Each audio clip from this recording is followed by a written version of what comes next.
It's your boy Fila the God, the Dub Life representative, Mr. 0.01% on OnlyFans, and this is my Hourglass session. Me and all my niggas forced and fight, we done really been through hell and back. I'm proud to say I never gave up. To be honest, most people... I feel like we're the god of our own destiny. I control me. I control what I do. I control what I affect. So I think originally it was just me just adding something to try to be deep, and then later on, it really turned into something. Now, like, I'm living that. Like, I'm touching lives. I'm affecting people. I'm a very loyal person, but I had to learn I can't expect myself from everybody. And that was a hard lesson, but I also had to learn that I can't let the situations I've been through change my heart. The second I change who I am and I stop caring about people is the second I've already lost myself. There's nothing about me in my day-to-day life that you're gonna see that I haven't talked about already. I'm just this happy person who, is transparent about dealing with, bipolar disorder, transparent about having, children with autism. Just me. It may or may not make my music better. I think what makes my music better is the things I go through, because I'm so transparent talking about them. I remember one time we put 80 cents in my car to drive to the ice cream shop because they were supposed to be doing half off that day, and we got there and it was closed. And we had to put it in neutral and coast up and down hills to get home. So like, it's easier for me to tell that story than to say I rode to the ice cream parlor in a Bugatti with 6 strippers in the back. So that project, when the party's over, I was just writing music just so I could finish a project to put money behind. And then I had somebody who was close to me, I won't go too far into detail, but he kind of switched up super bad and we were very close. So when that happened, with me having bipolar disorder and all that, I went back to the drawing board and I really wanted to make something meaningful. I wasn't just making music just to go through the motions. Like, I made it because I needed to speak.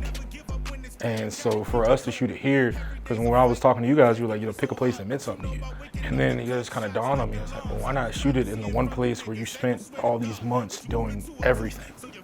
Well, we went with a simplistic approach just because the song was so raw and so real. And that was one of the only songs that he recorded that actually made the project. In that moment, we were cohesive enough to create that. It just brought me back to that place of like never changing my heart. Because no matter where I may stand with certain people right now, in that moment, you meant something to me and we created something great. And if you ever see this, I forgive you, because I can't hold that shit on my heart. I forgive you. You got to deal with whatever karma. I forgive you. A lot of people don't assume that I'm this deep. So if you're watching this and you know me from somewhere else and you're like, wow, what the fuck? Like, yes, I'm a thinker. It's who I am. But, I'm also fun. Don't forget that. I feel like I'm falling. They want me down. They only round whenever I'm up. My homie, he violent. I was at the crib one time. This is when we had first moved into the spot where like it was a bunch of us living there. And me and my homie Tony, shout out Tony, we had dropped some acid. And I was like, we were chilling, watching TV. And we're scrolling through movies, and fucking The Ring was like one of the movies. And I shit you not, like, I remember this vividly as fuck. I'm sitting there, and he's scrolling. I look over at him, and I look back at the TV. And the lady from The Ring just like reaches out of the TV, and it's just like, and like starts turning her head and shit. So I'm like, so she like reaches for my face.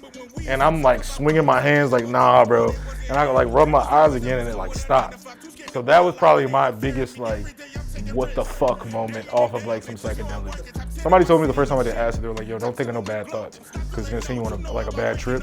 And the first thing I did was like, let me see how many bad thoughts I can think of so I can see how bad it is. My point is I lived through the struggle. I'm a huge Natasha Bedingfield fan. Guilty pleasure, I love fucking Release Your Inhibitions, Feel the Rain on Your Skin. Now, I go to the studio and I play Degrassi and Law and Order SVU, super huge fan. Those are my two real guilty pleasures.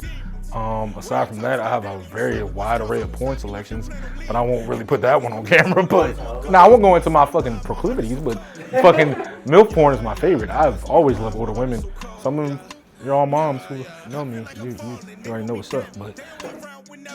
My homie, he violent. He can get rowdy whenever I call him. Just know that it's up. Lil' mama, she on.